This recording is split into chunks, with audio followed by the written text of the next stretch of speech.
But something that happens when we slow down.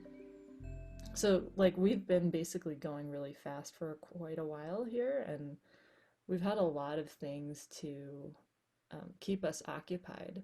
So, what happens when we slow down is that uh, there's less distraction from our feelings, right? So, if you think about it, pretty much anytime we do anything, it's because we want to feel something different from what we're already feeling, right? So, I mean, think about that, like, even on a very minute level, every time you move, it's because you want to move from feeling one thing to feeling a different thing, right?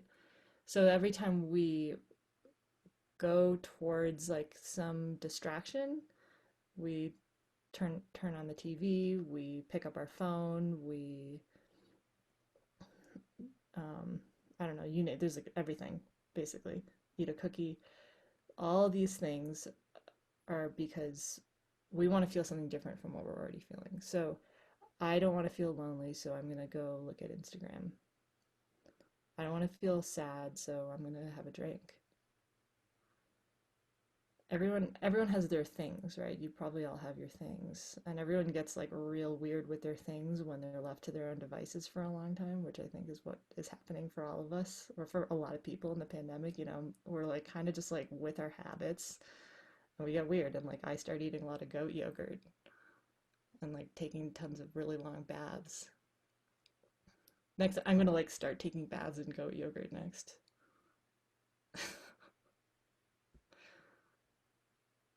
Yeah, but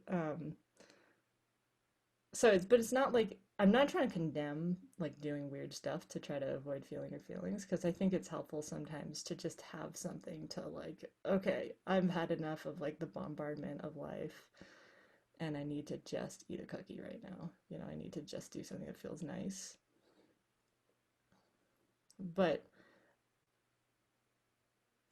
there also might be a belief going on that we can't handle feeling our feelings. You know, like I can't be with this feeling because I'm not going to be able to handle it. It's going to overwhelm me. It's going to stay forever. And I'm just going to be like this, like, sad, depressed person for the rest of my life.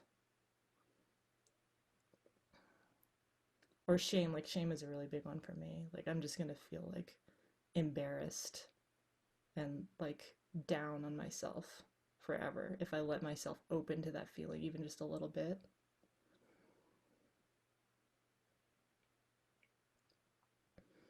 So this is what happens when we have to slow down and feel our feelings is like we're like challenged to see if we can be with them. And we either get really weird and like do all this get into these weird habits of not feeling them, different ways to not feel our feelings. Get really into watching like dogs on YouTube or something. I found this YouTube video today of dogs doing aerobics like in like unitards, poodles. Okay, that's don't look that up right now, please. Um, but what we don't usually realize, and what I think what most people don't usually realize is that we have another option. You know, we don't just have to distract from our feelings. We can actually be with our feelings and they won't overwhelm us. And that's what we're doing here is like this mindfulness thing where we're learning how to open to our feelings and listen to them and hear what they have to say and not have to necessarily be controlled by them because we usually feel like emotions are just something that are kind of like in the way, and like if it wasn't for fear or shame or anger, I would be happy all the time. I would be like who I want to be and I would be able to do what I want to do without being afraid of it or being self-critical. I would just be able to do and go for the things that I want. And so I'm going to reframe that. I'm going to reframe this idea that emotions are something that are in the way.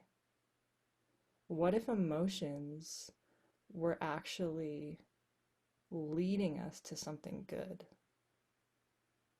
if we actually were able to honor them and listen to what they had to say.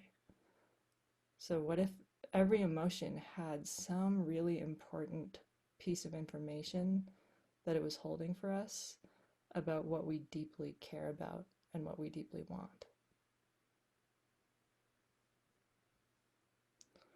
So here's an example. If we were to respect and honor anger when anger shows up, really let ourselves be angry. Like, feel the anger, let it be there. Yeah, I'm fucking pissed.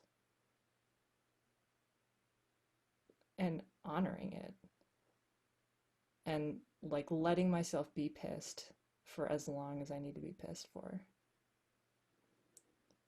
It doesn't mean that we have to unleash our anger on other people, but just that we have the right to feel that feeling. And when we do, we can start to see that anger has something really important to say about justice and fairness and what we deserve, how we deserve to be treated. And if we're just pushing it away, it never gets to share that message with us. And we never get to feel the protection that it's trying to offer us, the boundary that it's trying to help us set. And no one, I don't think anyone would ever have ever started the Black Lives Matter movement. Because I think maybe the Black Lives Matter movement is actually happening because there's so many people feeling all their feelings right now. They had to get in touch with their feelings because of the pandemic. Because the pandemic made us be still and sit with that. And it made us more ready to feel the pain of racism, to when we bear witness to that pain, to feel it and act. Because we were honoring our emotions around that. We were honoring that, yeah, I'm really mad about that. I'm really, really sad about that. I'm really scared.